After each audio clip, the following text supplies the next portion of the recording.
everyone, and welcome back to the channel. And should I say welcome to Train Sim World 2. Yes, my very first video on something outside of airplanes. And we're in South London and London Road Depot. And this is one of the stabling points for London Underground trains on the Bakerloo line. And that's what this sim is all about. Now this place is very familiar to me. I used to work here many years ago.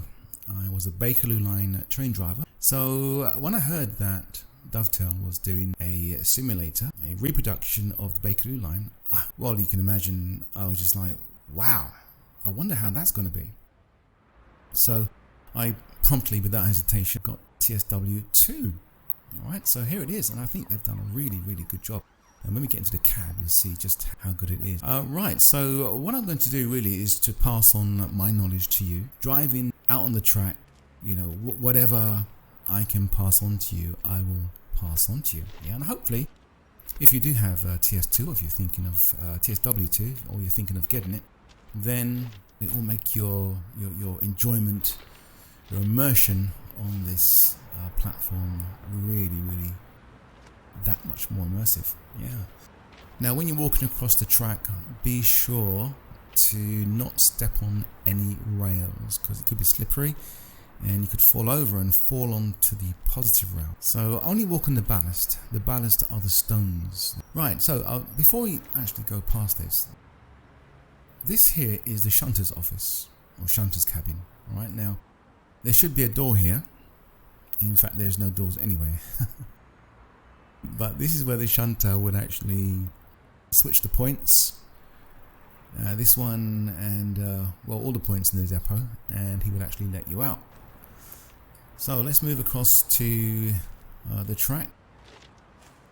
Right, let's stop here. So what we see in front of us is a signal. Now this is just a white plate with a red bar going through.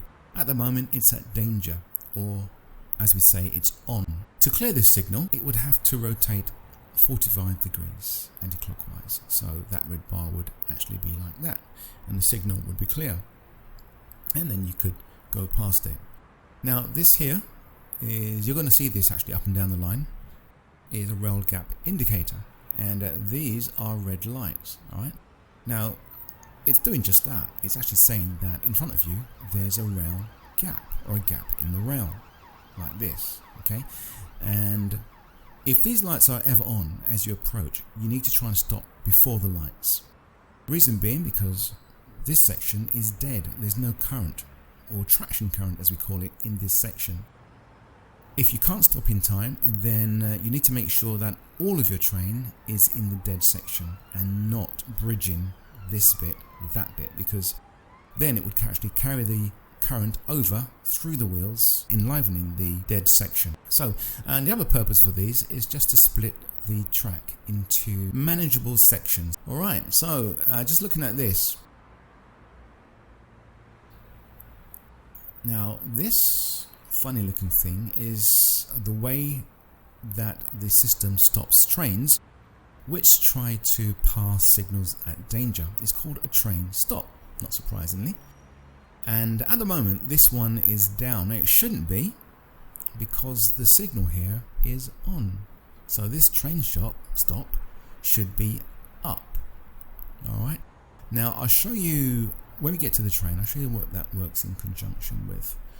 Alright, so okay, that's about it for this section. So let's actually proceed to the train. Alright.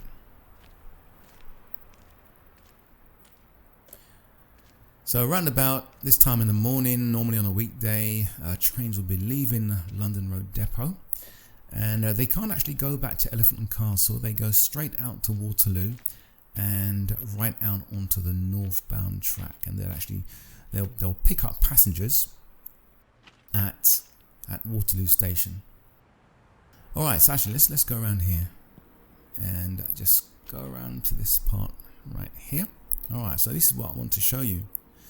Now, this is the shoe.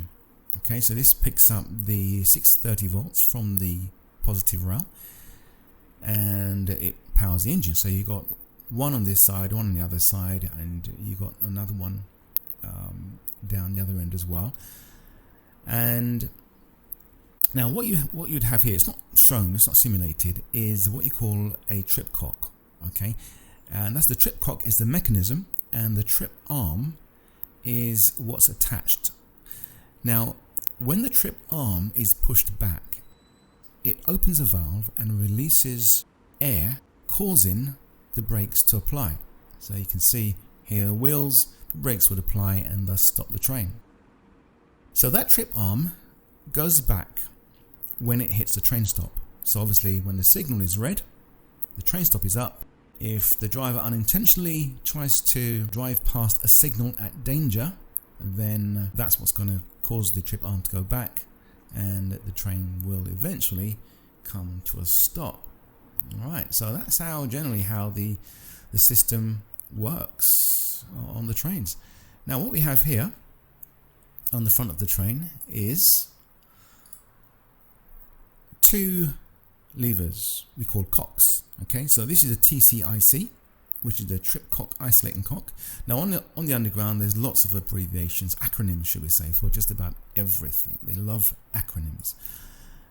So this is a TCIC, trip cock isolating cock, and basically you'd use this if the trip cock has a problem. So for example, there's a burst pipe or burst hose, then the driver would actually step out here and use his foot to push this either way to isolate the trip cock. But when he does that, there's special procedures, safety procedures that he must abide by, okay, or the train won't move. Now this one here is called MLIC, which is a mainline isolating cock. There's an air system called the main line, which runs right through the train, so we'll talk about that in a minute. This is the coupler face, so this is where the trains will actually couple up if need be. Okay, and this here is a stabling light. Alright, so that's about it for the front of the train. So let's just walk around the sides. And by the way, if you want to actually walk in Train Sim World, then all you've got to do is come out of your seat. If you're seated in the train, press E to do that, and press W. W to move forward and S to move back. Alright, so where are we now? Now this is the compressor carriage. Now let's just get on, press E.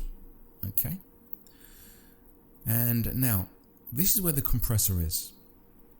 Now it's not on at the moment, so if it was, there'd be no mistake and you'd actually be able to hear it. But it's not on. Okay, that's a pity.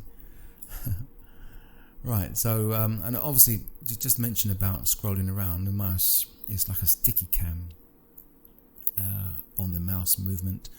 If you right click, then it freezes in the position that you left it, and you can actually move the mouse. So I can actually move the mouse here now to open the door. Or another way to open things and turn things on is if you press F1, it brings back the HUD, and then you get this target looking thing, and if you just put it on the door like that, it opens the door, and you can even actually open the window. Alright, but I prefer it the other way, like this. Okay, so let's just move head towards the cab. Now look at this. I think this is amazing. This is where I used to work every day for 17 years. Can you believe it? And it's just the way I left it.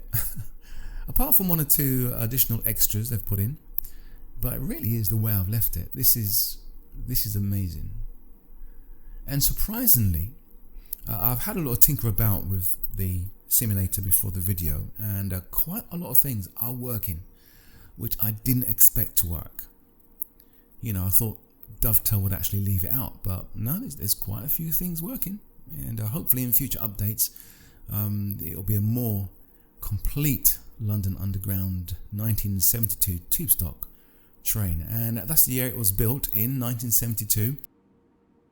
It's not the oldest train that London Underground has had. I've driven the 1938 stock. That's very old. train. You'll find it in London Underground Museum, and they've actually taken some and moved them to the Isle of Wight, which I believe are still operating. Okay, so what we're going to do is just go around this cab, alright, literally from top to bottom, right the way around, look at all the buttons, controls. Okay, amazing. Right, so let's get started, shall we? let's move over to this part here, and what I'm going to do actually is turn the train, open the train up. Okay, so you can see here, what I want to show you is these two bars. Now, this is showing you the two air pressures on the train. So remember where we spoke about mainline air. This red bar, indicator needle, is actually showing you that the train has 6 bars of mainline air. Now, mainline air is the air that the compressors put out into the train. It's a pipe that runs right the way through the train. It's the mainline air. And the train needs a sufficient supply of mainline air to operate. If that goes down, the train ain't going nowhere. You're stuck. Alright? So that's the mainline air. The other one is train line air. And this needle, which is at 0, is reflecting the amount of train line air in the pipe. So once again, just like the mainline air, it's a pipe that runs right through the train.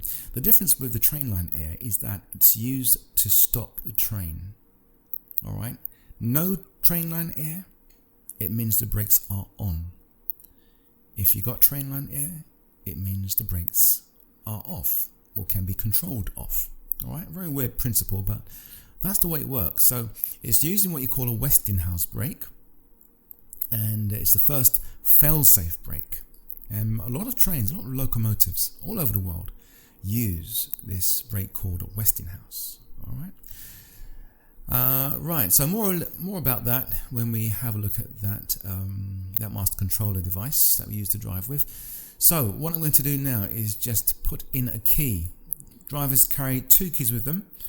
One is called a control key. So to put a control key in, you will click here on the outside, and then you will actually use your mouse, either pull it back or pull it sideways. I think it's pull it back. That's it, pull it back, alright, and turn on the control circuit. Alright, right, the control circuit is now turned on. And what we need to do now, so we'll sit down. So if you move the mouse here, and if you right click to get the mouse up, and you can actually now just press E and it will sit down. Okay, so to get another key up, the other key is called your reverser key, and you click on top of the reverser barrel here, and up pops your reverser key. To move the reverser key, you grab hold of it and you move the mouse to the left or right, and that's exactly the sound it would make in real life. Very authentic.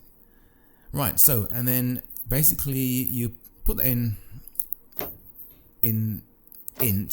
So I'm not sure if they've got the way to open up the train is not 100% accurate, but you know, it is a simulator, and well, there it is. So you move this down, click on the handle, alright, to move it down.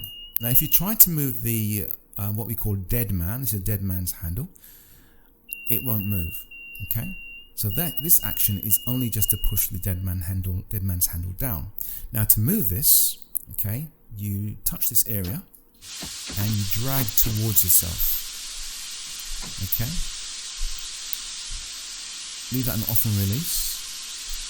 And oops, that's not off and release. Oh, there you go. Leave it there.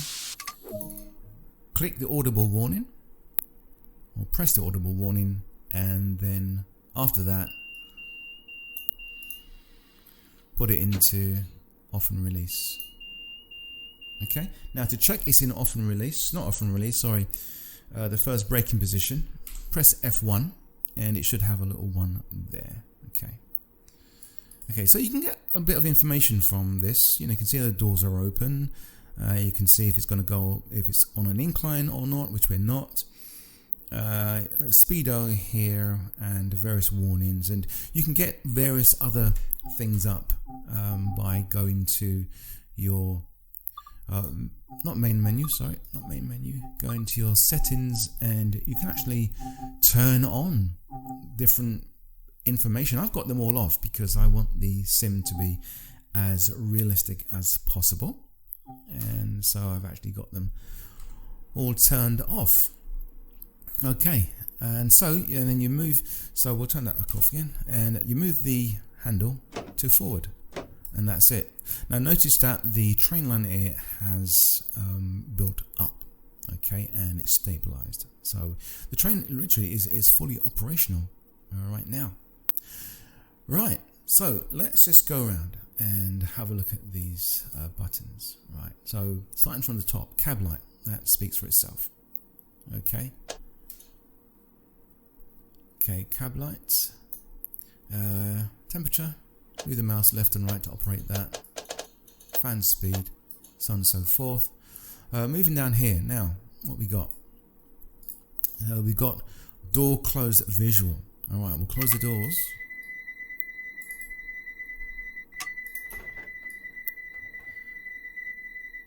And the pilot light comes on. Okay, that's what it's called, official name for it.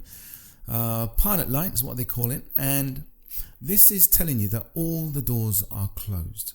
Alright, now moving along to this button here, it's saying drop light interlock. Now what is that? Cut in, cut out.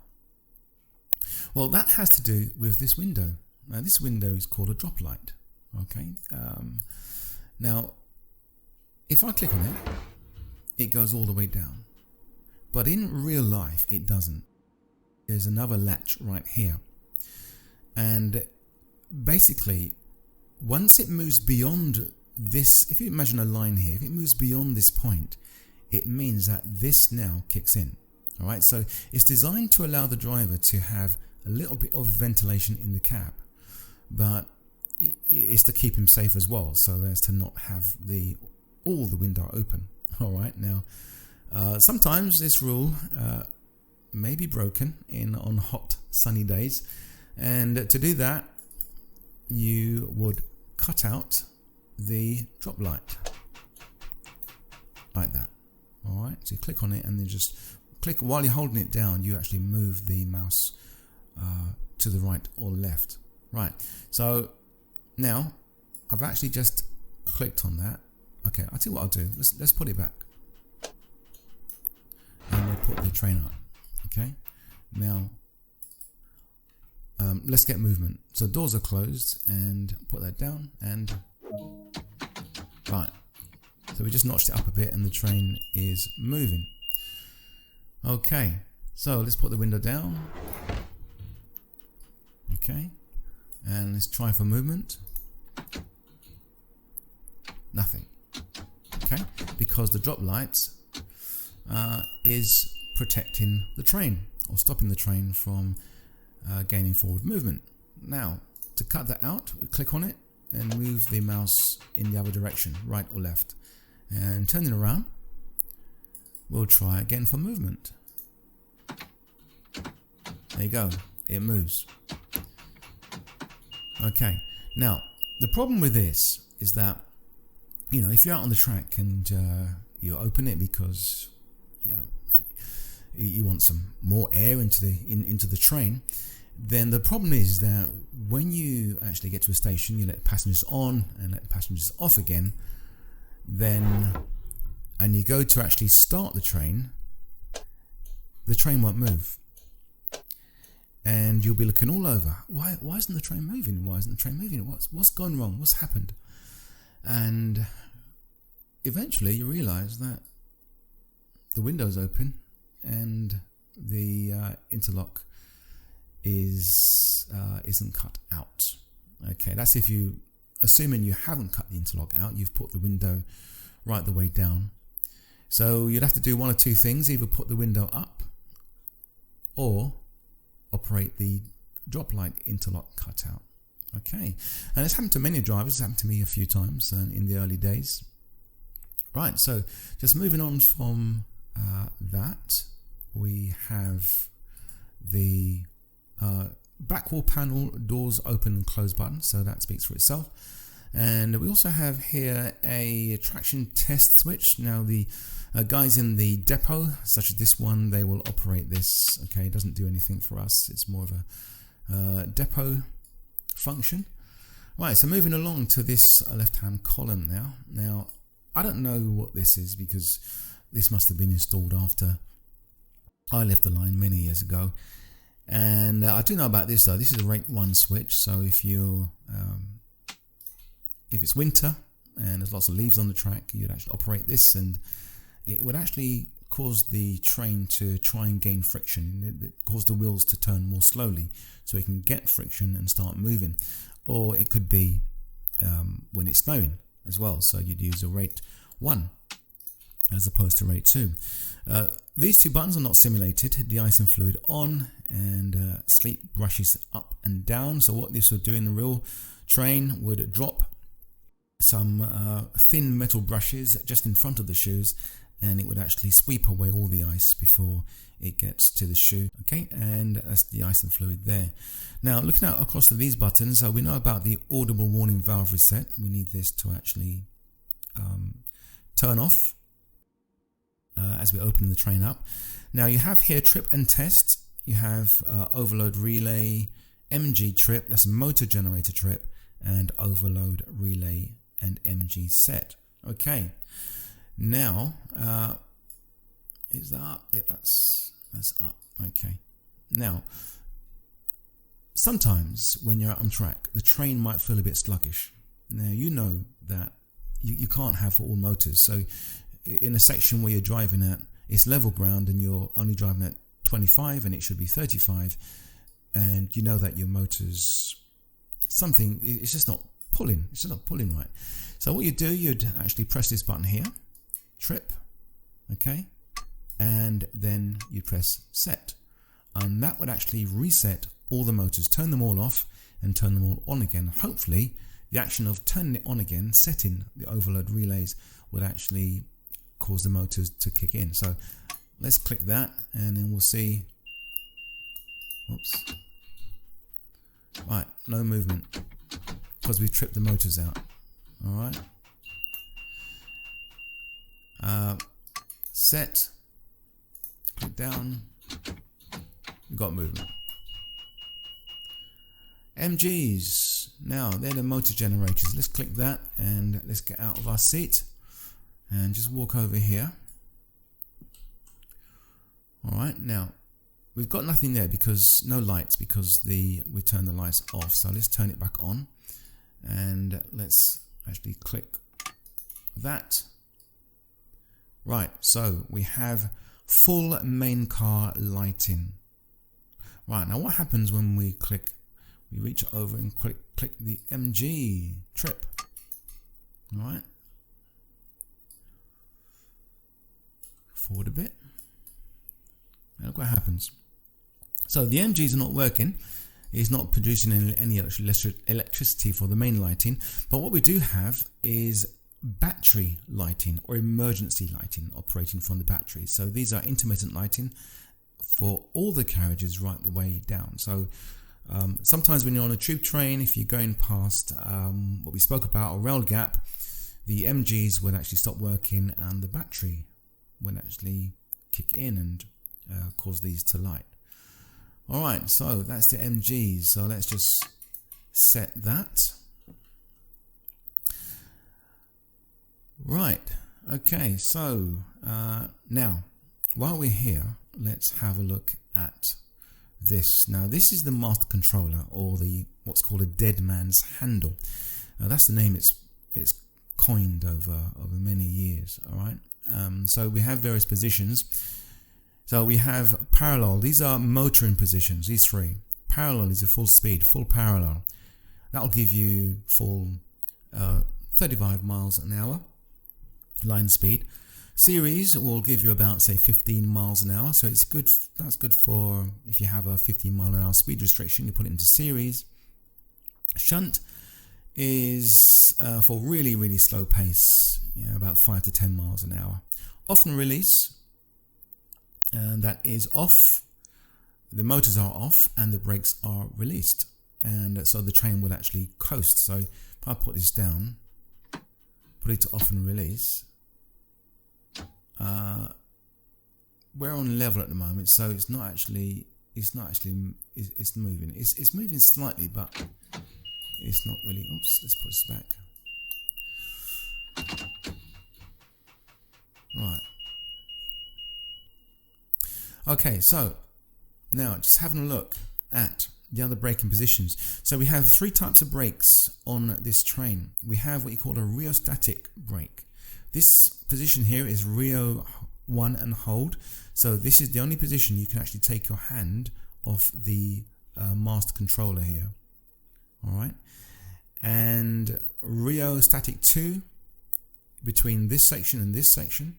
That's the, if you're on a tube train, you hear this when it's slowing down and braking, you hear this sort of like R-ing kind of noise, loud humming noise. That's the Rheo brake. It's pretty much like using car gears to slow the car down. So that's a Rheo brake. And you also have an EP application. Okay, so this is electro-pneumatic brake. Okay, different type of brake which works in conjunction with this brake. Alright, you can actually cut the EP brake out, so we'll have a look at that as we go around the cab. Now this one here is actually quite surprising that Dovetail has actually worked this one into the train, because this is a certain type of brake that well, to stop the train on a pinhead, you need practice. Not necessarily a pinhead. So if you want to bring the train all the way into the platform using this, what you call a Westinghouse brake. Okay, so I'll put, just watch the needle here, the train line needle. So we'll move this to lap. Oops. Oh, let's try and do this again. Right. Bit tricky with this. So, oops. Move that to lap. Okay. Now watch as I make a service application. Look at the train line needle. It's actually sending air into the brake cylinders. That's why it's going down. Move it back to lap. It stopped there. It's kind of like it cuts off. It doesn't. No more air is going into the brake cylinders, and you will stop with whatever is in the brake cylinders. So this is why I say you need more judgment, more skill using this brake. So it's called a Westinghouse brake. So if you're going still too fast, you put a little bit more air in the brakes. Still going too fast, more air until the train stops.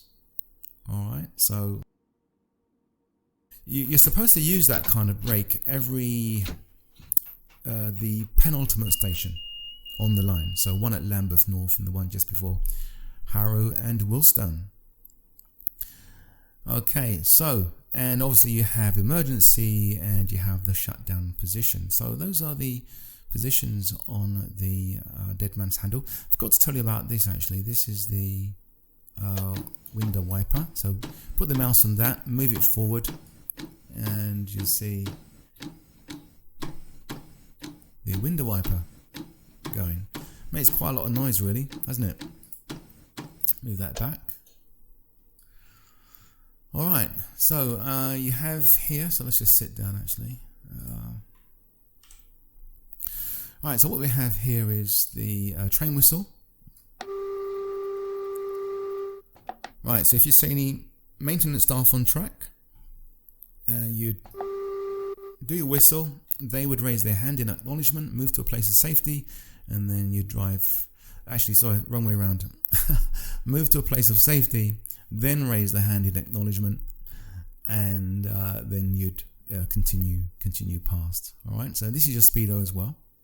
Alright, now just looking up here, now none of this is operational. Sorry, actually, before I get there, this is your reverser barrel. Okay, so I spoke about that, and you have different positions. Reverse, alright, and intermediate, that's not used. I think that's used when you open the train up. Forward, it will mainly be in the forward position when you're driving.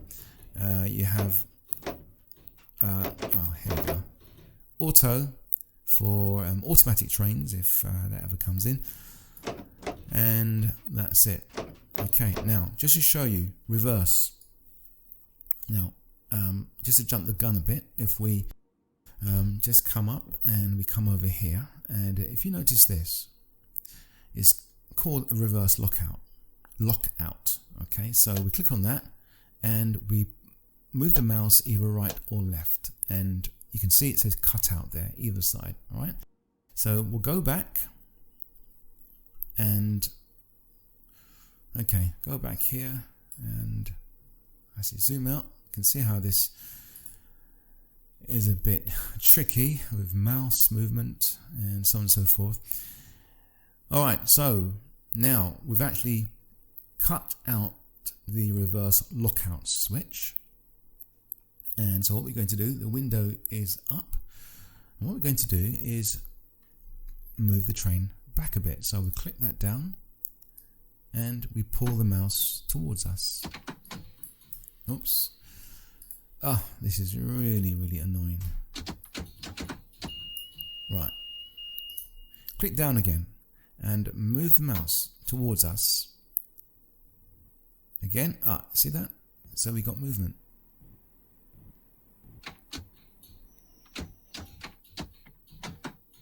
Alright, now that is something, that's a move that you would never ever do. Ever. Any reverse movement has to be fully controlled and fully authorized. There's no way you can do that at all. It's immediate dismissal. Alright, so we'll just cut this one back in. Let's go there. Right. Now, so what we're talking about. Right, so I'm talking about this up here. So this is not simulated, okay, but I'll just tell you what it's about. This is your radio panel, and the LC is your line controller. So if you're out on the track, if you want to call the line controller, or the old man as we called him, then you'd press this button and you'd speak to the line controller. If you're in a depot like we are, then you'd use this button to talk to the shunter.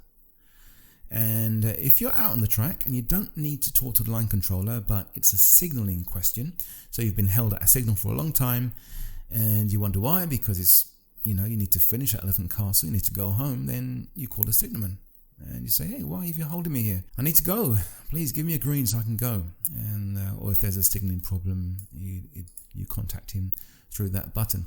This one here is the emergency button, emergency mayday. You press this for 3 seconds, and then you'd say mayday, mayday, mayday, and whatever the mayday call is.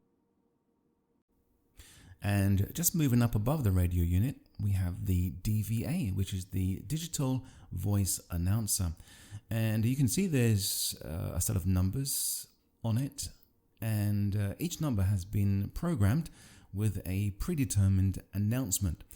So for example, number 1 could have this train terminates at Elephant Castle. Number 2 could be this train terminates at Harrow and Willstone. Or you could have another number programmed with passengers are reminded that no smoking is permitted on any part of London Underground or trains, and so on and so forth. I do remember number 6, which says this train has a defect and will be taken out of service. So we have up here your blinds. That works. Okay, so we'll just get up and move over here, and you have your window blinds there, your destination blinds rather. Alright, just a left and right movement of the mouse to change that. Okay. Right, and it's just coming over here. Now, we have these switches here. So we have cab lights. Alright, destination light, gauge light, headlights, stabling light, which is on. And once we leave the depot, or before we take the train out, we'll turn that off. And 2 tail lights. Now, you keep these on all the time because the action of putting your control key in actually switches these around. So you don't need to touch these, just leave these in the same position all the time. We have saloon vent trip, alright, and saloon lighting and heat vent set. Okay, so you can trip the lighting. If we have a look. So the lighting is tripped. We can set the lighting and that turns them all on again. Alright. Now this button here. Oh, do you know a thing I forgot to tell you actually over here? This one, let's actually sit down. So now, okay, doors closed, and sorry, doors open and doors closed button. Okay, simple. Now this orange light here, this was brought in when the company decided to get rid of guards. So they needed some way to know if the driver has become incapacitated. So what they've done, they've put in this light which is connected to a circuit. Now if the driver releases this handle for a minute, it will start to give you a similar warning like this. But that warning will go on for about another 30 seconds. If you don't reset the handle within that 30 seconds, it will send an emergency alarm to the line controller. Okay? And he will then contact you by means of the radio and say, driver, are you okay? And you have to say why you didn't get back to it. So literally drivers have to keep pushing this down when they're at a station to reset it. Every time you put it down, it resets it all the time. Alright, so what this button is over here is just an additional button to reset that alarm. And so it's the radio alarm reset button. Alright, so that's what that is. Right, so okay, so moving back a bit. There we go. Right, so this is your numbers, your train number outside. There should be some digits here that you can actually turn to adjust the numbers, but it's not simulated. This here, I can't remember what it's for, I'll be honest with you. I've never used it in all the years I've been driving the trains, so can't remember what it's for. But you can actually put your key in there and move it. I just can't remember what it's for because I've never used it. Right, now looking up here, so here, that's your emergency handle, an additional one. Alright, you can see that train line here has gone down. Okay, and put that back. And now up here we have another device. This is for your run back protection. Alright, now what it does, if for example you put the train handle to off and release and you was on a gradient and you started to roll back, and before the days of this run back protection, the train would just keep going and going and going, as has happened before in the past. Some trains have literally rolled back a few stations and caused all sorts of problems. So they've decided to put this system in. It's called run back protection. I don't know why they don't call it rollback protection, because the train is actually rolling back. But you turn this on. Let's have a look. What it will do, if the train rolls back more than a meter, it actually automatically stops the train. Alright, so I'm just trying to... Right, so you can hear that. It's connected to the train line air.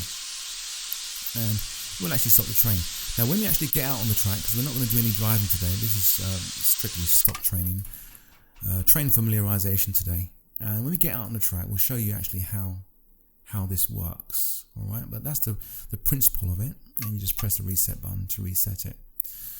Right, so moving on. Now we have this button here, these buttons. Now it says time delay, speed control, trip cock reset switch, and that's all to do with what I showed you outside. The trip cock, the trip arm. If a driver has a SPAD, a signal passed at danger, and the trip cock obviously is operated, it automatically the train will come to a halt. Now what happens after that? Well, after he contacts the line controller and explains why he's gone past, then he needs to, when he's got permission to move, he needs to cut out the trip cock. Alright, he needs to operate that. Well, actually, he just needs to operate that, because what's happened, he's not going, the trip cock is actually pushed back, remember? And as well as being air operated, the trip cock is a switch as well, and it will actually cut out power to the motors. So to get power to the motors, you have to operate this. So this actually triggers what you call a speed control. Now it will give the driver 3 minutes of slow driving, up to 10 miles an hour, no more.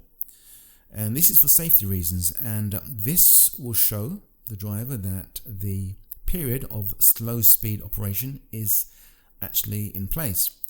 So he drives at slow speed until this light turns off. Okay, if he tries to go faster, then it will bring the train to a stop. Okay, so this is the speed control. He needs to operate that. Okay, this is his trip cock reset switch. So before he operates that, he would actually push this button, which then causes air pressure to actually push the trip arm forward and reset it. Now, in the days when I was on the train, on this train, this device wasn't here, the trip cock reset switch. All we had was this unit here. We had to open this unit and pull what you call a trip cord. Just tug it towards you, a very hard tug, which will then actually reset the trip cock. All right, but no, they got these facilities, so that's good. All right, so now moving across to this. So we have a brake test. So how do we do one of those? Well, what we need to do is just click on that. Now move it to the right, move the mouse to the right or left. So you have two positions here for on. And to perform a brake test, grab hold of the emergency handle and swing it round. Okay, now you can see here that train line air has quickly gone down, and also you can see it says train line discharged. All right, now, so to complete the brake test, all we need to do is put it back. And the system then tests the whole of the train to make sure that all the brakes have been released. And that is the end of the brake test. Simple, eh? Okay, so just coming to the back wall panel. Let's just get this camera back a bit. All right, so really just have a look at these lights. These are cab air conditioning power supply on, and we have the what you call undone battery charging. That's the non-driving motor, and heat vent light. These are all non-operational. You have these switches here, which are called MCBs, which are miniature circuit breakers. All right, you can see one there for the run back protection system, and also the drop light interlock cut out there. All right, knee space heater, not much good in a simulator. We have some cutout switches, the control governor, which prevents forward movement. Okay, so you can cut out control governor and cut it back in. Compressor as well. If there's a problem on the leading compressor, this will cut out power, which will get to the compressor. Okay, I believe that should be compressor governor cut out. Actually, it's not actually written there. It's a compressor governor. That's what used to be there. Rio brake, which I showed you, used to be able to cut it out. Most drivers, I know I've cut out the Rio brakes because it's just a really horrible brake to drive with, and just prefer to drive an EP. This is your EP brake. This should be in this position, cut in. This is the wrong way around. Okay, so hopefully in future updates that will be corrected. And right, so just looking down here, what we got here now. Right, so we've got a few things here. Some are non-operational. So out of interest, these are for your sequencing plug, and the driver would put a little plug in there just to check that his motors were fully operational. These are non-operational, SPAD warning, cutout switch. All right, and this is also non-operational. This is your doors enable button, and what it does, the driver needs to stop within the platform zone when this is illuminated, and he'll be able to open his doors as normal. If he has an overrun, if he goes past the platform, say half carriage or full carriage, then if he needs to open the doors, he'll have to come over after checking the platform, press this, go back to his position, open the doors, and that's what it's for. It gives you door access if you've committed an overrun incident. Alright, so just moving down, drop light interlocks we know about. Now, door interlocks, cut in, cut out.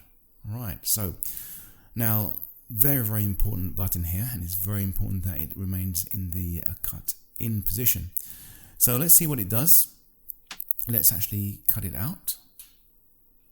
Alright, just trying to get that turned. Alright, so let's actually go back to our seat around here. Right, and sit down. There we go. Right, so what we're going to do is try for forward movement with the doors opened. So we'll open that. Alright, click that down.